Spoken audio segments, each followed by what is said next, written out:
Coming back to Traumerei, I have a student working on it, and it's been years since I actually studied it.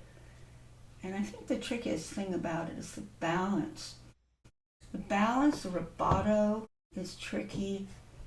The tied notes, the finger switches, different voices that start appearing, particularly in the second half. What's really tricky is to get that dreamy feeling and sustain it. And yet, when the theme keeps coming back over and over, you have to do something different each time. So I've been working on that.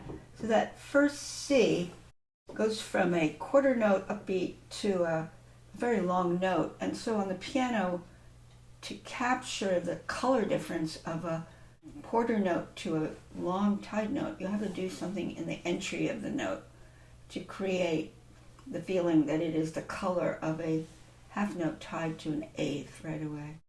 The upbeat is very important too.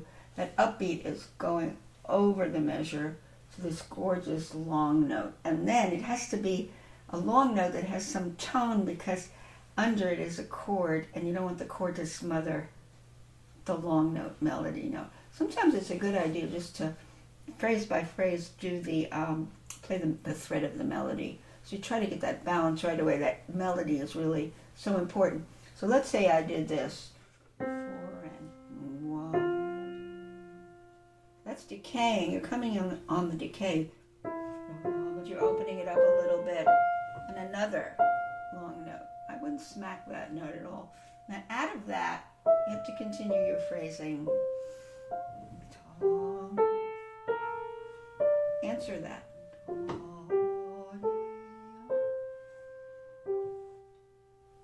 And then you're back to a beat, to a long note. And then this is rolling all the way to the dotted quarter there. And then coming out of that is this. So everything has to come out of what's before. Tony. I should have gone just melody, but I'm not. So actually I have a sequence here where you have this.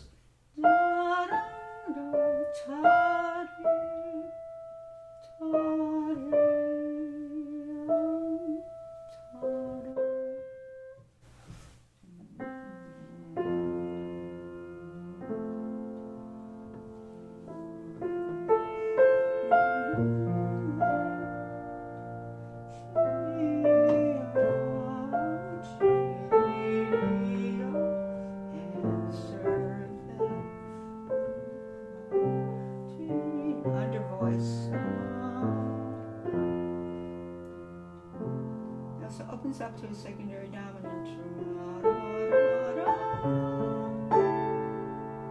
That falls out of that. Resolve it down. Here's the sequence. I'm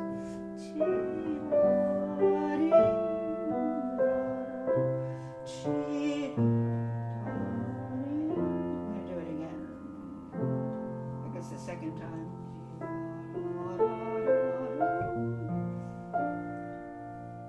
Out of that.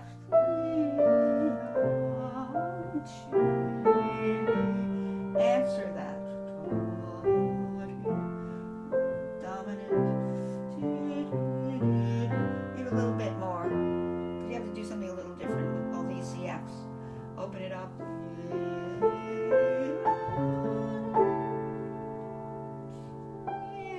Resolve it over the measure. Chromatics.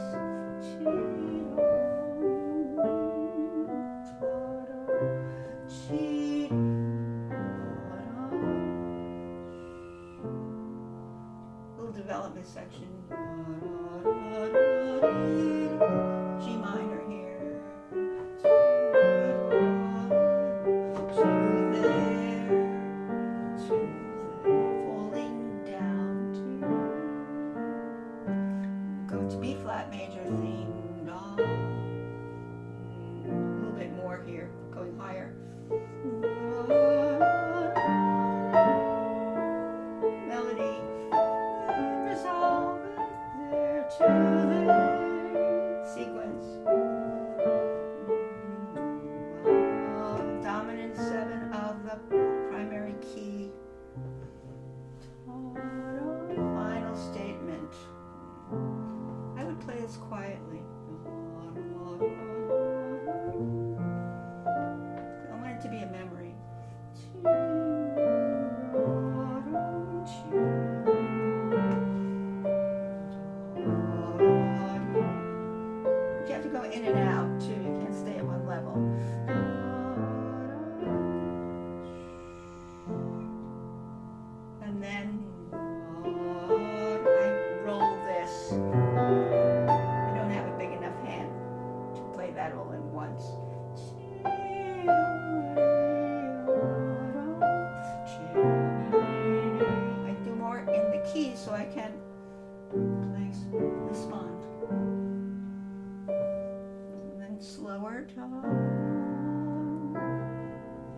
So that's what you have to do, because there's so much CF, da da da da da da, and it comes back again, and it comes back again, and then it goes into different keys like B flat major, and then there's these sequences. I think the sequences are so important that you respond to them, where you hear like a half step down, chromatic sequence, where you're coming down by half steps in some places, and you can kind of hear it. And the other thing you have to be aware of is the balance between the voices. The melody gives you a lot of information because it does have the built-in sequences. Now, under those sequences, you have harmonic shifts under them that compel you to respond as you go down in a sequence. So you have to know all the voices, there's no doubt. Know your fundamental bass, too, which is the lowest note of the bass, how that's moving through the piece. And it's always good to know the harmony.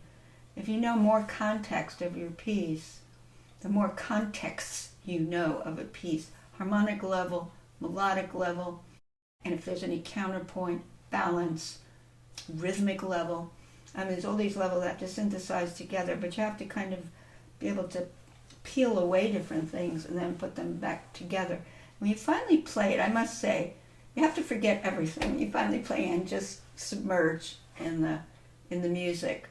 Because if you start thinking too much, it's not good. No more thinking. Once you've done all the analysis, the peeling away, the layering, all of the steps that you need to do, you need to just let it go. And let it go to your soul, to your spiritual feeling of it. But all the preparation and the way you learn it, foundational work, really helps. And you'll also find that each time you play, it might have some new little insight. I know I've had some insights into this since I learned it many years ago. And there's a place here that's very interesting. In the B flat major, you can actually not get bigger here. You can make this quite ethereal. You could, in the B flat major, where you have that fundamental bass there.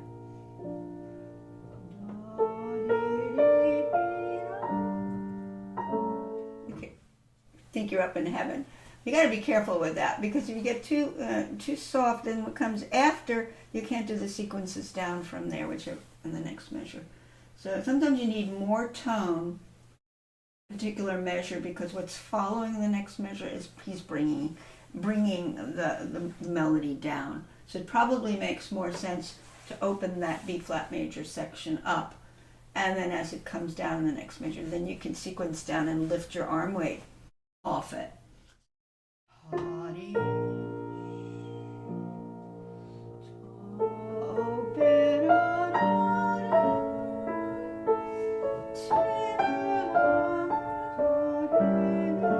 See, bring it down.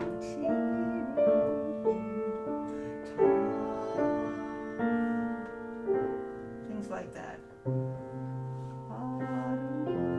So it goes in and out. This music never flattens out. It goes in and out, and you have to keep breathing. That's another thing. Keep breathing with your music as if you are feeling it in your very being, that you're breathing it through.